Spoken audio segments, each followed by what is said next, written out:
Professor Norman Finkelstein, thanks so much for joining me on UpFront. Thank you for having me. You've been an advocate for Palestinian freedom for decades. You devoted much of your life, certainly your scholarship, to this.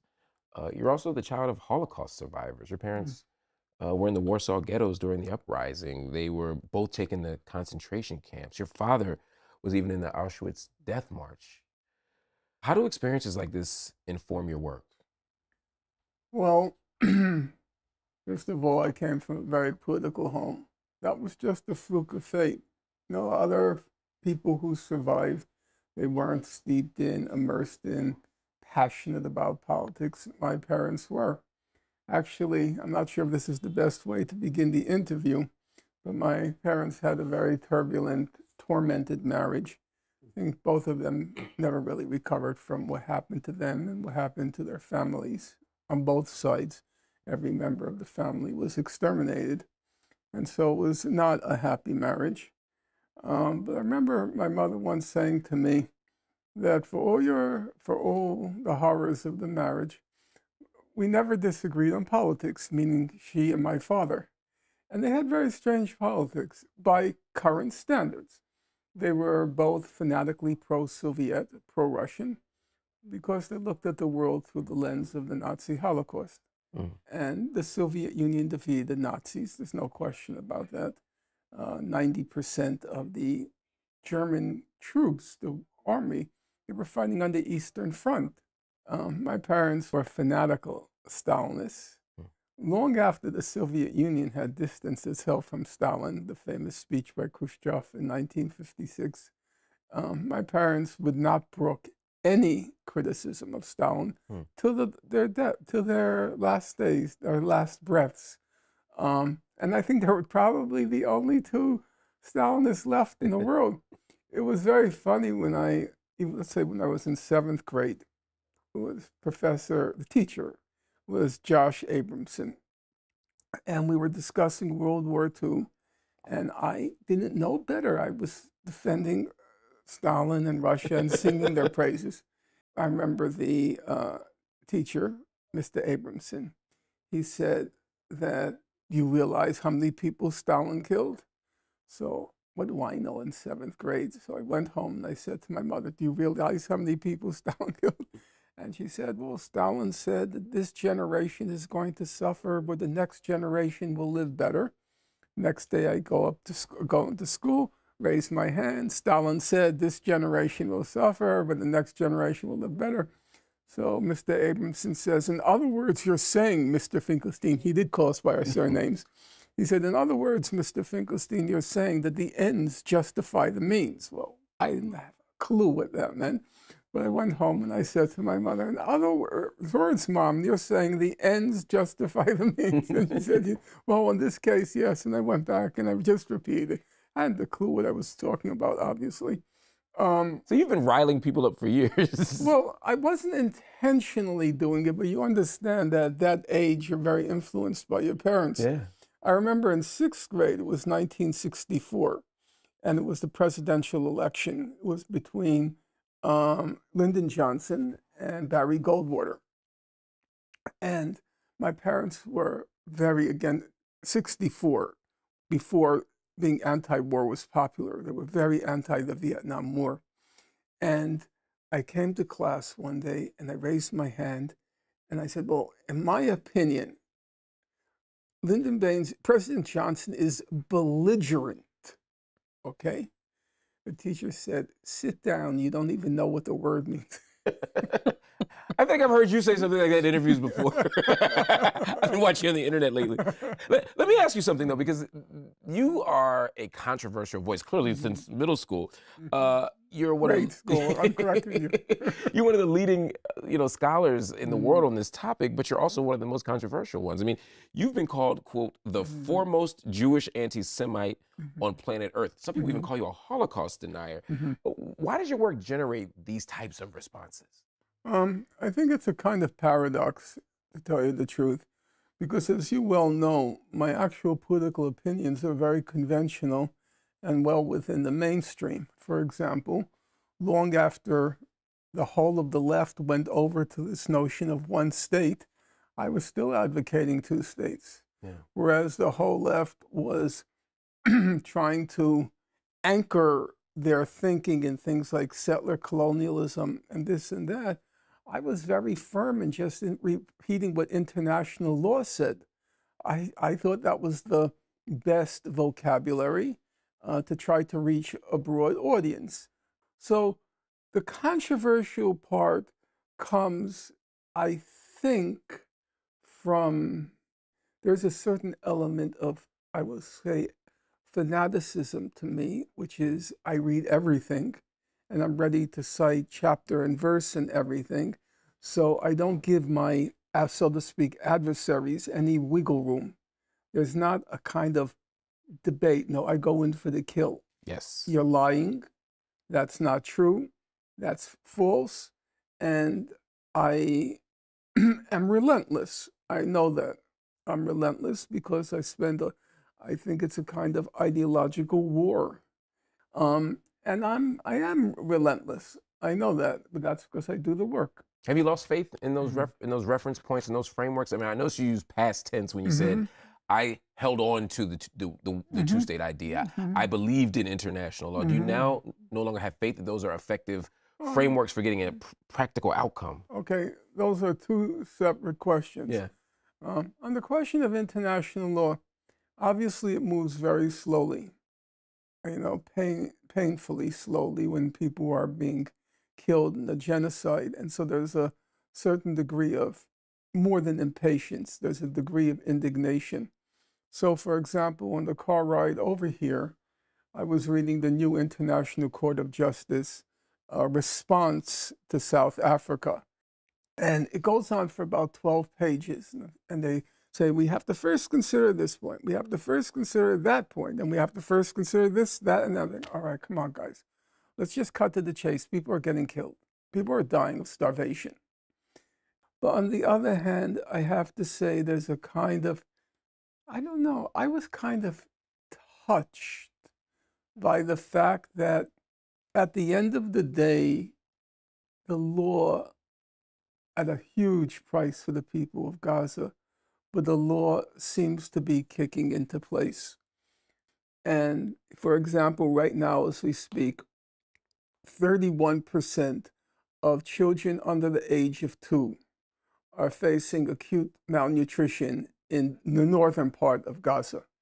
They went through the evidence and they concluded, no, Israel has got to let the food in, It took 12 pages, it took 6 months, but the law is, kicking in, so. But will the food be let in? I mean, we saw after the January decision, I know. Not much changed. I know, and then what do? On the one hand, it's a very slow, tedious process, while the numbers are since the January 26th decision of the court, 5,000 more people have been killed. So yeah, it's.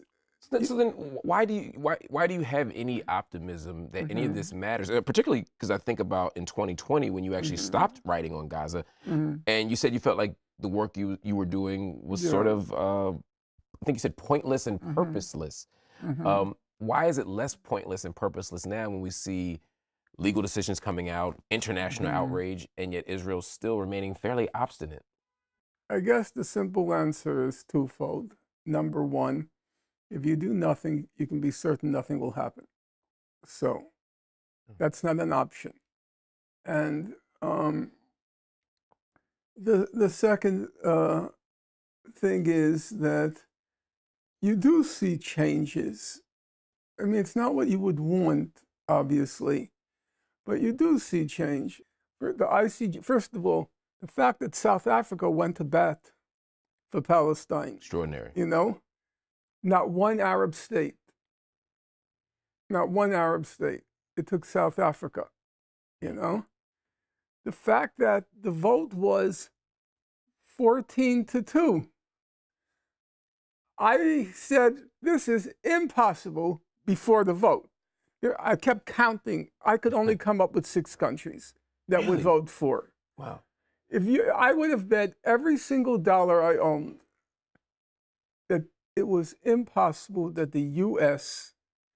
and Germany would vote yes. Hmm. There are grounds to be optimistic. Not the least, for me, the most optimistic thing is the young people. Hmm. If you had told me that people were going to keep coming out for demonstrations week after week after week after week, for 6 months, I would never have believed it. The tenacity, the conviction, it's really an extraordinary sight to behold. Somebody said I was at a demonstration 3 weeks ago. It was at Washington Square Park in Manhattan. It was pouring rain, and it was a Saturday, and there were about 50,000 people there. And they were all around 25. I was an age cohort of one. And then there was a gap, literally, there was a gap of 40 years, Wow. And then after it was over, a lot of people went down to the subway to go home. And so in the subway platform, on this side of the train tracks and then on the other side of the train tracks, everyone's still chanting. Everyone's still chanting. If you know the scenes from the civil rights movement in the United States, how when they were in jail, they kept singing and they kept chanting, and they kept singing and they kept chanting. And it was like these young people, except there's one difference.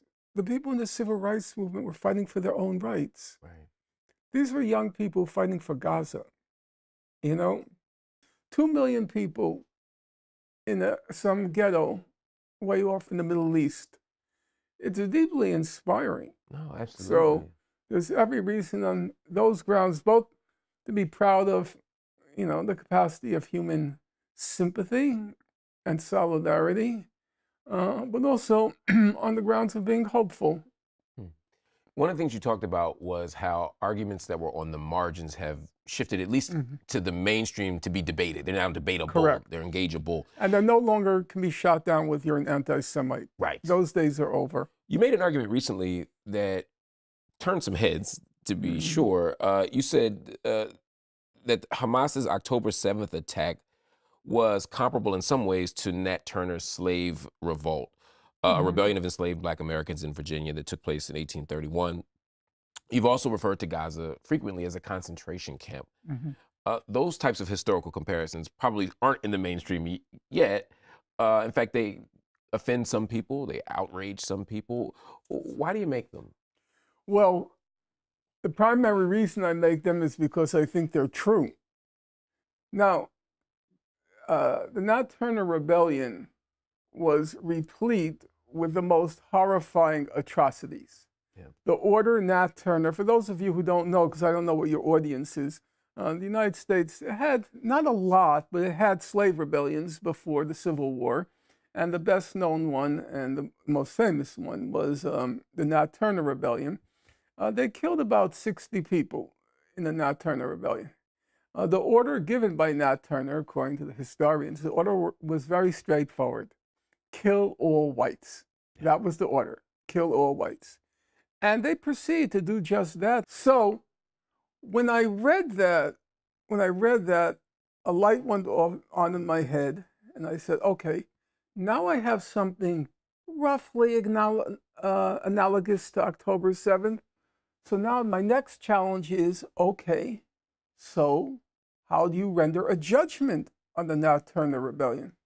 So I figured I would go to the people who were, so to speak, closest to me in my political trajectory, which would be the abolitionists, those who were fighting for the end of slavery. However, they were very strictly against the use of violence. And so I was curious, okay, how did they assess the Nat Turner Rebellion? And so I turned to William Lloyd Garrison, who was one of the most famous of the abolitionists. He edited the newspaper called The Liberator. And it's very worth reading it, what he said. He began by saying, "We told you so," because he was speaking to white people. "We told you so. We told you, if you keep treating people this way, if you treat them this way, there's going to be a reaction. And he went on to say that, of course, atrocities, or I think he called it horrors, occurred during the Nat Turner Rebellion. But if you read the statement from start to finish, he never condemned Nat Turner. He does not. It's, you know, it was for me an epiphanal moment, because I spent the last 15 or more years of my life chronicling the horrors in Gaza. The fact that those folks who burst the gates of Gaza on October 7th had been born into a concentration camp. Not only were they born into it, but they were living in it, and they were destined to die in it. And that was Nat Turner. But is this an explanation from a dispassionate scholar who's simply saying, look how inevitable this violence on October 7th was? Or is it an endorsement of the action by saying, look, they had no choice. This is literally the only legitimate and morally acceptable option they could make? Look, when you pass moral judgments, in my opinion, you have to offer options. What else could they have done? So, when Hamas was elected in 2006... But you've just talked about the international courts, right? So, and you have a growing optimism. Yeah. Does that stuff only happen because of the armed resistance? In other words, would we have the world's attention? Would there be... I'm going to say what the facts tell me. Now, I'm not saying I'm the only person in possession of the facts, but the facts as they tell me. In 2006, when Hamas was elected, it was elected on a reform platform because the Palestinian Authority is so corrupt, people wanted to change. If you study, immediately as they were elected, the international community, first Israel, then the US, then the EU, imposed this brutal economic blockade on Gaza. Now, if you study the record, Hamas was attempting a diplomatic solution to the conflict. It talked about recognizing Israel, 2 states, having a long-term ceasefire. It made many options. All of it was rebuffed. All of it was rejected. Then, in March 2018, they attempted the Great March of Return, a nonviolent civil resistance. What happened? Well, we know exactly what happened. A UN investigative body produced a report. It was 250 single-spaced pages. According to the report, Israel deliberately targeted children. Israel deliberately targeted medics. Israel deliberately targeted journalists. And here's the best one of all. Israel deliberately targeted disabled people. Okay? And they have the descriptions in the report. A person in the distance, on crutches, 300 meters from the perimeter fence, shot in the head. A person in the wheelchair, 200 meters, shot down. So, of course, the nonviolence is going to fail. If people are just being shot down like, swatted down like flies, and there's no international reaction, it can't work. The whole premise of nonviolent civil resistance is that if you're willing to incur the suffering, then the international community, or in the case of our own country during the civil rights movement, the North and the federal government will be moved by the violence, moved in sympathy to act. When you show the violence, you remember the whole point of nonviolence as Martin Luther King understood it. If you read, for example, the letter from the Birmingham jail, he says that violence is embedded in the system.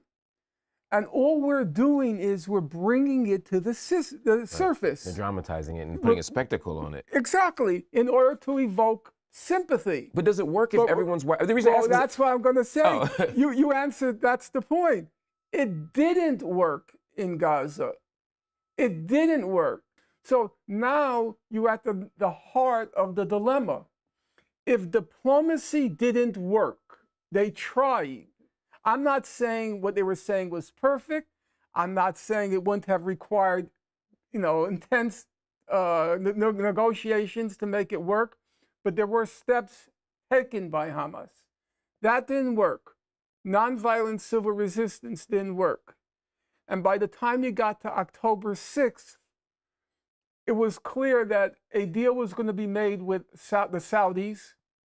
And then the whole conflict between Israel and the Arab world would have been resolved above the heads of the people of Gaza. And the only thing those 2 million people would have to look forward to is to languish and die in that concentration camp. So your critics, though, would say there was at least an opportunity for hope or possibility. Now there's almost 33,000 people dead, 8,000 into the rubble, schools destroyed, almost entire built environment destroyed. I'm not going to defend that. I'm not going to even defend the action. No, but I guess I mean is ultimately, was it a successful plan? I think that politics is a very unpredictable business. So let me give you the analogy, and then you can answer me. Yeah. When Nat Turner carries out his rebellion, the immediate reaction was the whites in the South went on a lunatic rampage. They randomly killed about 120 black people just off the street, as you can imagine what happened. Yeah. And then another 80 were killed, died after being convicted in court. So about 200 black people were killed. That was the first consequence. So many a person like yourself would say, was it worth it? 61 white people were killed and now 200 of us were killed. Was it worth it? What was the second thing that happened? The law changed. After Nat Turner, they passed the law, black people can't learn how to read. Because Nat Turner was very literate. I said he knew the Bible and he was very smart. So they prohibited teaching a black person to read. Third thing that happened, they prohibited black people from congregating together, okay? Because the people thought he was giving sermons to the black people, and instead it turned out they were plotting the rebellion, okay? So someone like you would say, did that make any sense? Was it worth it? Right. 200 black people were killed, or 30,000 Gazans were killed. The law is now more repressive than ever, okay? So there's an argument there. But then along comes John Brown. And when you read John Brown, he says, I was inspired by Nat Turner, okay? So then you could say, well, John Brown, what did he accomplish? His uprising was put down in about a couple of days. He was executed, okay? But then along comes Frederick Douglass, and he delivers his famous speech on John Brown, one of his best, in my opinion. And he says, he goes through all the arguments. John Brown was a failure for this reason. John Brown was a failure for that reason. John Brown was a failure for this reason. And John Brown, Nat Turner was a religious fanatic, so was John Brown. John Brown was just like Nat Turner. He was convinced he was a vessel of God and slavery was an abomination, which it was, but most people didn't believe it was that degree of abomination that you're going to give your life for it, okay? So along comes Frederick Douglass, and he says, there's a straight arrow line from John Brown to the Civil War. Nat Turner, John Brown, Civil War. Now, I know I leave out a lot of other factors, but it was a way station to the Civil War. And now Nat Turner occupies an honored place in American history. Yeah. So I say, I know people won't like it when I say it, but I think it's a question mark how October 7th is going to be regarded in the future. If Nat Turner now occupies an honored place, I think it's a question mark. And I think part of that will depend on Israel's response and continued response. I mean, what do you think, given all the destruction, all the death of people and the physical environment, What do you think Netanyahu's ultimate end game is here? The goal is at one end of a spectrum, and the spectrum bleeds into each point, bleeds into each other. At one end is the ethnic cleansing, to just get rid of them, do what they did in 1948, and put an end to this Gaza problem. But is that a realistic vision? I mean, I understand the idea of saying we're going to have civil and governmental control over Gaza. We're going to maybe reinstall settlements as the pre-2006 time. I doubt that. Right, but it seems equally doubtful that they could depopulate the entire strip. Okay, let's remember, time moves quickly.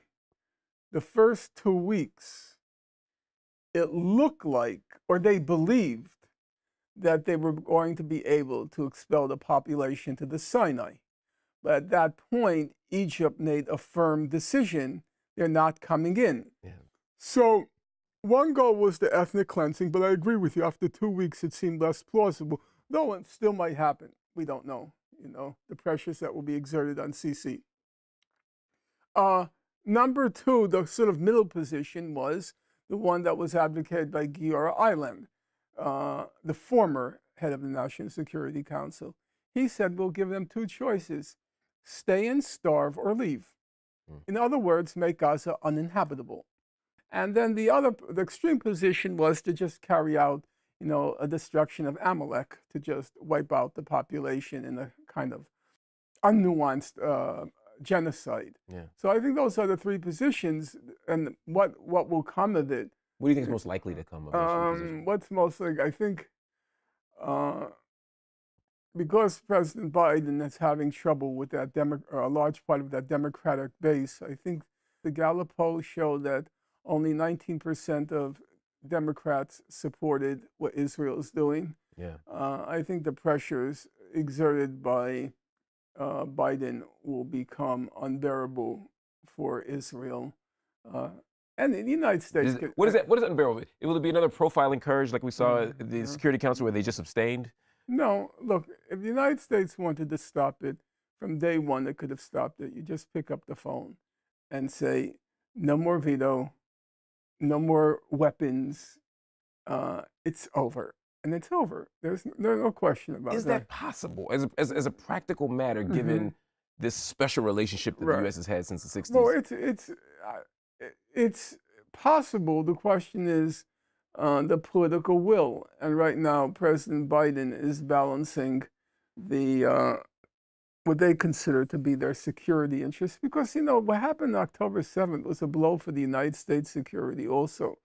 Because the United States has invested a lot in Israel as a regional power and able to be a regional arbiter. Let me pause you on that for a second, because I spoke the other day to Professor Mearsheimer, who said that it's a myth that there's still a strategic and tactical interest for the United States to support Israel. That may have once been the case, but it's not anymore. Look, John Mearsheimer is a good friend of mine. I like him. But we don't agree. I mean, people can agree to disagree. I don't agree on that point. I think the important thing to understand about Israel is very much like a Western society.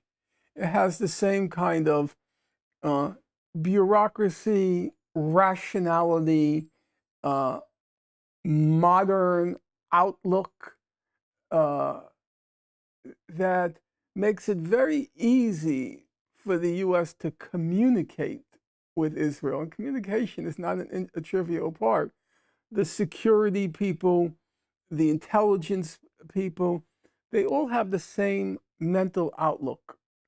And so that's an irreplaceable factor for the U.S. to have a what's sometimes called a stationary aircraft carrier in the Middle East, where the whole mental outlook is held in common.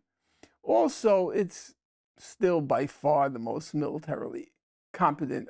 I'm not saying it's great. It took a hit reputationally as well. It took a very big hit reputationally. And I don't think that was an accident. The rot has set in Israeli society. It's become westernized. And that means there's an element of slovenliness to the way they conduct themselves. You said you watched the debate I had Yes, with your epic, almost 5-hour debate with Muayin Rabbani and Benny Morris and and something else. Yeah. Destiny. Yeah. Yes. And it was striking. At the very end of the debate, I said that Israel now faces a strategic dilemma, a serious strategic dilemma. The dilemma is that a large number of people in the Arab world after October 7th suddenly came to the realization or the epiphany, Israel's not as strong as we thought it was, or Israel's not as invincible as we thought it was. Yeah. And Benny Morris, at that point, Professor Morris, very smart guy, he kind of had a nervous laugh. And he said, that's ridiculous. We have atomic bomb. We have nuclear weapons. Right. What was striking to me about that answer was he didn't say, we have the IDF. We have the army. He had lost faith in it. So now he had to talk about the deterrence of their nuclear weapons. So I don't believe that October 7th was a passing error, mistake, a moment of incompetence. It was a reflection of the fact that Israel no longer is what it once was. Now, of course, Are they going to flex their muscles, though, to prove that they actually do have capacity? well, that's what they're doing now. Goading, perhaps, Hezbollah. Obviously, we also have the Houthis in the Red Sea, who with their sea blockade, and we also have the Hamas issue. I mean, there's a thought here that to show that they're still invincible. I think there's a very big problem there. Yeah. I think the problem is that Israel has one of its central military concepts, this is what it calls its deterrence capability. And deterrence capability is just a fancy term for the Arab world's fear of us. And they are very worried now that the Arab world, because of what happened on October 7th, no longer fears them. And so one of the reasons for what's been happening is, in their language, to restore their deterrence capacity. And that does seem to include against Hezbollah. So I think we're very far from the end of what began on October 7th, and it could take forms which will be a regional and maybe a global catastrophe.